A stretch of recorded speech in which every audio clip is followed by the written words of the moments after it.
శూద్రకులంలోటి నీకు బ్రాహ్మణులతో కలిసి నడిచే అర్హత లేదని తెలీదు? క్షమించాలి, మీరు ఆవేశంలో చాలా తప్పుగా మాట్లాడుతున్నారు. శూద్రకులంలో పుట్టినంత మాత్రాన నేను మనిషిని కానా? నేను మీలాగే చదువుకున్నాను, మీతో పాటు సమానంగా ఈ ఊళ్ళోనే జీవిస్తున్నాను. ఎంత అహంకారం రా నీకు! నువ్వు మాతో సమానమైన వాడివా? ఆ మాట అనడానికి సిగ్గులేదు నీకు? ఎన్ని జన్మలెత్తినా నువ్వు మాతో సమాన స్థాయికి రాలేవు. పో ఇక్కడి నుంచి. అదే ఎందుకు వెళ్ళాలి అని అడుగుతున్నాను. ఎందుకంటే నువ్వు శూద్రుడు కనుక. నలుగురు కలిసి ఆనందంగా జరుపుకునే ఈ వేడుకలో కులాల ప్రస్తావన తీసుకురావడం మీ వంటి వారికి తగదు. మాకే నీతులు చెప్తున్నావా? కాదు, వాస్తవాన్ని గుర్తించమంటున్నాను. ఆ భగవంతుని సృష్టిలో అందరూ సమానులే. అలాగా? అలాగైతే ఆ భగవంతుడితోనే కలిసి తిరుగు, మాతో కాదు. వెళ్ళా. అయ్యా, తమరు పెద్దలు, విఘ్నులు. 10 మందికి ధర్మసూత్రాలు తెలియచేయాల్సిన మీరే ఇంత కుల వివక్షత చూపించడం భావ్యం కాదు. వివక్షత చూపించక నీలాంటి శూద్రుడిని నెత్తిన పెట్టుకోమంటావా? అసలు ఎంతసేపు నీతో మాట్లాడటమే తప్పు. మర్యాదగా ఇక్కడి నుంచి వెళ్ళు. చూడండి, ఇది నా స్నేహితుని వివాహ మహోత్సవం. అతని ఆహ్వానం మేరకే వచ్చాను. నన్ను వెళ్ళమని అధికారం మీకు లేదు. ఓహో, వ్యవహారం చాలా దూరం వచ్చిందే. నిన్ను వివాహానికి పిలిచింది పెట్టింది తిని వెళ్ళమనే కాని మాతో నడిచి రమ్మని కాదు. వెళ్ళా. నేను వెళ్ళను. వీడు మాటలతో చెప్తే వినే రకం కాదు. ఈ బ్రిటిష్ వాళ్ళ హయాంలో వీళ్ళకి అహంకారం పెరిగిపోయింది. ఇటు రండి. ఒరే, శూద్రపాదం తన్ని తగిలేయండి.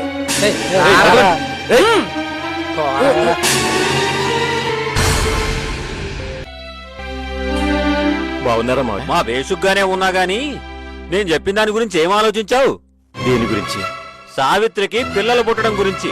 మాకు పుట్టే యోగం ఉంటే పుడతారు, లేకపోతే లేదు. నువ్వు తేలిగ్గా తీసిపారేయగలవు. యువతల మీ నాన్న మంచాన పడ్డాడు. సత్యం ముందు మనవడు కావాలని ఆశ ఉంటుందా ఉండదా? ఒక్క మనవడు కాదు, మా అనాథాశ్రమంలో బోలెడు మంది పిల్లలున్నారు. వాళ్ళంతా మనవలు, మనవరాళ్లే. మీరెంత ప్రేమతో పెంచినా వాళ్ళు మీ సొంతం కాదు. వాళ్ళెప్పటికీ పరాయి వాళ్లే. అయితే మమ్మల్ని ఏం చేయమంటారు? దీనికి పిల్లలు పుట్టే యోగం లేదు కాబట్టి నువ్వు మళ్ళీ పెళ్లి చేసుకో. మామయ్య, ఆమెకు తండ్రి అయ్యుండి ఈ మాట ఎలా అనగలిగావు? ఈ గొడ్డు మోతుకి తండ్రిని కాబట్టి అనగలిగాను. దీనికి ఇంకా పిల్లలు పుట్టరు. హాయిగా ఇంకొక పిల్లని పెళ్లి చేసుకుని వంశాన్ని నిలబెట్టుకో. నిస్సంతగా మిగిలిపోయి పున్నామ నరకంలో పడి అక్కడే మిగిలిపోకు. ముందు బయటికి నడు. అయ్యో ఏమండి, ఆగండి. వింటున్నావా ఈ మాటలు? మూర్ఖుడిని నేను కాదు, నువ్వు పరమ మూర్ఖుడివి. భార్యలో లోపం ఉన్నప్పుడు మరో భార్యను చేసుకోవడం నేరమా? పోనీ చెప్పు, నేను అన్నదానిలో తప్పేమనుందా? లోపం ఆమెలోనే ఉందని ఎందుకు అనుకుంటున్నారు?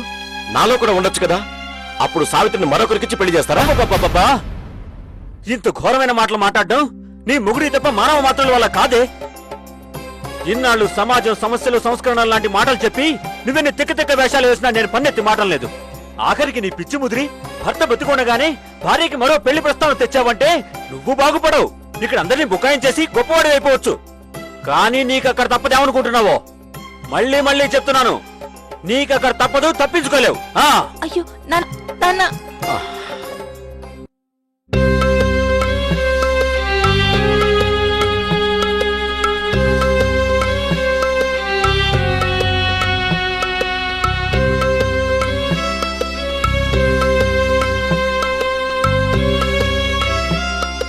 వాళ్ళెవరూ రావట్లేదు, నువ్వు వెళ్ళి నీళ్లు తీసుకురా. ముసలివాడు సచ్చేలాగున్నాడే, త్వరగా వెళ్ళి నీళ్లు తీసుకురా.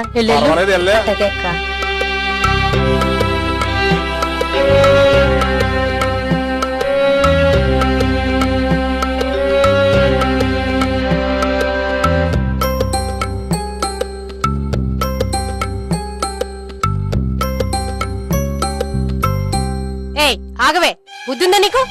ఏయ్ ఇలా రండి. ఏమైందమ్మా? ఏమవుతుంది? ఈ చెరువులో నీళ్ళని కాజేయటానికి వీళ్ళంతా కట్టగట్టుకుని మరి కడవలతో వచ్చారు. వీళ్ళు ముట్టిన నీళ్ళు మనం తాగుతాం. అందరినీ పట్టుకుని తల్లి తగిలేయండి. ఏమైంది? ఏం జరిగింది? ఏం జరుగుతుంది నాయనా? మీలాంటి వాళ్ళున్న భూమి మీద ఏమైనా జరుగుతుంది. మా చెరువులో నీళ్లు దొంగిలించడానికి వచ్చారు. ఇదంతా నీ వల్లే. వీళ్ళంతా నిన్ను చూసుకునే రెచ్చిపోతున్నారు. అయ్యా, పొద్దున్నుంచి నీళ్లు లేక మా ముసలాయన కళ్ళు తిరిగి పడిపోయాడయ్యా. అయితే మా చెరువులో నీళ్లు ముట్టుకుంటారా? ఎంత పొగరే మీకు! ఒళ్ళు హూనం చేస్తాం, జాగ్రత్త. హూనం కాదయ్యా, మా ప్యానెల్ తీసేయండి, కానీ ఓ గుక్కె నీళ్ళు ఇప్పించండి అయ్యా. నీళ్లు లేక గొంతెండిపోతుంటే గుక్కె నీటి కోసం వచ్చాం. మేమేం పాపం చేశామయ్యా? మీకు ఆ బాధ అక్కర్లేదు. మీ అందరికీ నీళ్లు నేనిప్పిస్తాను. వాళ్ళని ఆ చెరువు దగ్గరికి తీసుకొస్తే వాళ్ళను మిమ్మల్ని చంపి ఆ చెరువులో పడేస్తాం, జాగ్రత్త. మీకంత శ్రమక్కర్లేదు. ఈ ఊళ్ళో మాంగులు, మహర్లు ఈ రోజు నుండి ఈ చెరువులో నీళ్లు తాగుతారు. దానికి మీరు అడ్డుపడితే చచ్చి చెరువులో పడతారు, జాగ్రత్త. రండి.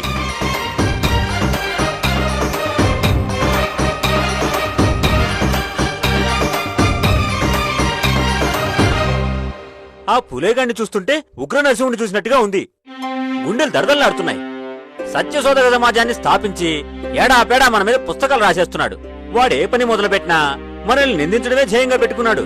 వేదం చదవడానికి కులంతో పని లేదు, అందరికీ అర్హత ఉందంటున్నాడు. అసలు శాస్త్రాల్లో ఏముందని ఆ పూలేగాడు కూస్తున్న కోతలు మహా దారుణంగా తయారయ్యాయి. చిచి, మరీ తీసుకట్టు నామం పట్ల వ్యవహారం అయిపోయింది మన పరిస్థితి. ఇదిగో ఇది చదివారా? ఏమిటయ్యా అది? రండాగర్భాలు చేయించుకుంటే నిర్భయంగా మా ఆశ్రమానికి రండి, నేను నా పెళ్ళాం కలిసి పురుళ్ళు పోస్తామని పోస్టర్లు వేయించాడండి పాపిష్టి వెధవ. పైగా అంటరాని వాళ్ళని తీసుకువెళ్లి మన చెరువుల్లో నీళ్లు తాగమంటున్నారండి. వీళ్ళంతా కలిసి ఈ దేశాన్ని ఏం చేయబోతున్నారో. ఇంతకు ముందు మనది ఒకటే సమాజం, అది హిందూ సమాజం. ఇప్పుడేమిటండి ఈ వింత? బ్రహ్మ సమాజం అట, ప్రార్థనా సమాజం అట, సత్యశోధక సమాజం అట. మన సమాజం ఇన్ని విధాలుగా చీలిపోవాలని ఆ ఇంగ్లీష్ వాళ్ళ ఎత్తుగడ. దాని ప్రకారమే మనలో మనకి భేదాభిప్రాయాలు రెచ్చగొట్టి వాళ్ళ సామ్రాజ్యాన్ని విస్తరించుకుంటున్నారు. వేళ్ల ఉచ్చులో ఈ పూలే లాంటి పొగరపోతు వెధవాలు తేలిగ్గా పడిపోతారు. చూసేరా విడ్డూరం, వీడు కార్యులంటే పడదు. గులాంగిరి నిండా వాళ్ళని తిట్టిపోశాడు. కానీ ఆర్య సమాజం వాడైన దయానంద స్వామి పూణే వస్తుంటే మాత్రం ఈ పూలేగాడు పుంజాలు తెంపుకునెళ్లి మరి వాళ్ళకి ఆహ్వానం పలుకుతాడట. కపటంలో మనల్ని మించిపోతున్నాడు. అందుకేనండి ఎవరు పడితే వాళ్ళు చదువులు చదవకూడదని నిషేధించింది. మన పూర్వీకులు మన గురించి ఎంతగా ఆలోచించారండి. మనమే చేతులు ముడుచుకొని మరీ చోద్యాలు చూస్తున్నాం. కానివ్వండి, ఏమి జరగనుందో. మిత్రులారా, అందరికీ నమస్కారం. ఎన్నో తరాల తరబడి సాంద్రీకృతమైన ఒక దుర్మార్గపు వ్యవస్థలో ఉన్నాం. దీనికి అసత్యం, మోసం, దోపిడీ పునాదులు. దీన్ని బద్దలు కొట్టడం మన ముందున్న లక్ష్యం. ఆ లక్ష్యాన్ని సాధించడానికి ఒక సంస్థ అవసరమనిపించింది. చీకటిని వెలుగుతోనూ, అసత్యాన్ని సత్యంతోనూ జయించాలి. అందుకే మన సంస్థకు సత్యశోధక సమాజమని దీనికి నామకరణం చేస్తున్నాను.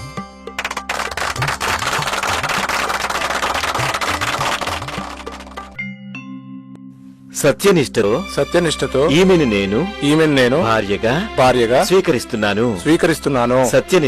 సత్యనిష్టతో ఈమెను నేను భార్యగా స్వీకరిస్తున్నాను. ఈ పెళ్లి జరగదు. ఇది శాస్త్రాలకు సాంప్రదాయాలకు విరుద్ధంగా జరుగుతున్న పెళ్లి. ఏమయ్యా, ఇతను పిలవగానే పరిగెత్తుకొచ్చారు. మీకెవరికి తలకాయలు పనిచేయట్లేదా? భార్య అంటే భర్తకు ధర్మార్థ కామ మోక్షాల్లో విధేయురాలై ఉండాలి. ఏమయ్యా పెళ్లి కొడక, పంచభూతాల సాక్షిగా, పేరెంటాల సాక్షిగా, పురోహితుని సాక్షిగా పెళ్లి చేసుకున్న ఆడదే ఒక్కోసారి సరిగ్గా కాపురం చేయదు.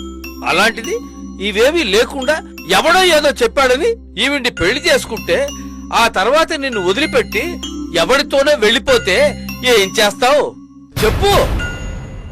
ఈ ప్రశ్న అతన్ని కాదు, మిమ్మల్ని అందరినీ అడుగుతున్నాను. చెప్పండి, ఈ పెళ్లిలో ఉన్న పవిత్రత ఏంటి? చూడండి, భార్యాభర్తలు ఒకరికొకరు విధేయులై ఉండడం అనేది మనసుకు సంబంధించిన విషయం. ఇష్టం లేని వారి చేత ఏ మంత్రాలు కూడా కాపురం చేయించలేవు. ఏ బ్రాహ్మణుడు వారి సంసారాన్ని నిలబెట్టలేడు. మర్యాదగా మా ఆదర్శ వివాహానికి అడ్డు రాకండి, పక్కకు తప్పుకోండి. నిన్నెవరు అడిగేవాళ్ళు అడ్డగించేవారు లేరని మితిమీరిపోతున్నావు. ఇంకా చూస్తారే, ఈ పెళ్లి కొడుకు పెళ్లి కూతుర్ని విడదీసి ఎవరింటికి వాళ్ళని పంపించండి. ఆగండి. ఇదిగో కృష్ణారావు బాలేకర్, నువ్వింకా యువకుడివి. ఈ విషయంలో కలగజేసుకోవడం నీకు మంచిది కాదు. జ్యోతిబా ఫులే నడుపుతున్న ఉద్యమం మా అందరికీ ఆదర్శప్రాయం. ఆయన మా పాలిట వేగు చుక్క.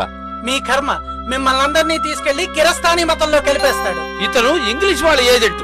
ఈ దేశాన్ని, హిందూ ధర్మాన్ని, సంప్రదాయ సంస్కృతుల్ని మంట కలపడానికి వచ్చిన చీడపురుగు. దీనుల్ని హీనుల్ని ఉద్ధరించడానికి అవతరించిన దేవుడు ఆయన. అట్టడుగు వర్గాల కోసం తన సుఖాన్ని జీవితాన్ని అర్పించిన త్యాగశీల ఆయన. ఇతను నిందించడం కాదు కదా, కన్నెత్తి చూసే అర్హత కూడా మీకెవరికీ లేదు. ఇంకొక మాట ఎక్కువ వచ్చిందో మీరెవరూ ప్రాణాలతో వెళ్ళరు. మర్యాదగా బయటికి పోండి.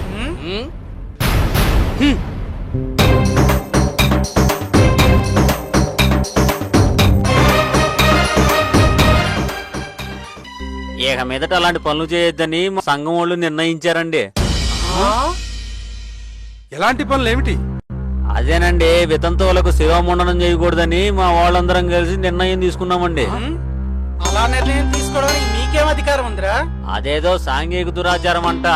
పూలే బాబు గారు చెప్పారు, అందుకే చేయకూడదు అనుకుంటున్నామండి. తా చెడ్డకోతి వనమంతా చెడదీసిందని పోయి పోయి వాడి మాట విన్నారు. ఇక అయినట్లే.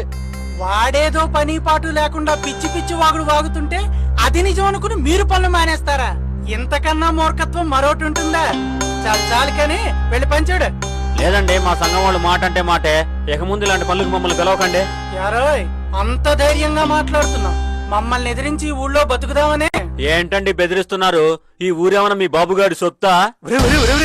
పెద్దాయంతో ఏమిట్రా మాటలు? శాస్త్రం ప్రకారం చూడండి, మీ శాస్త్రం ఏం చెబుతుందో అందులో ఏముందో మాకు అనవసరం. ఇక ముందు మేము అలాంటి పనులు చెయ్యం. యారోయ్, మీరు కాదంటే ఊరేమన్నా గొడ్డుపోయిందా? పక్క ఊరు నుంచి పిలిపించుకుంటాం మనుషుల్ని. మీరెట్టాటి ఏదో నిర్ణయాలు తీసుకుంటారనే అన్ని ఊళ్ళకి కబురెట్టాం. ఇక ఆ పని ఎవరూ చేయరు. వస్తా.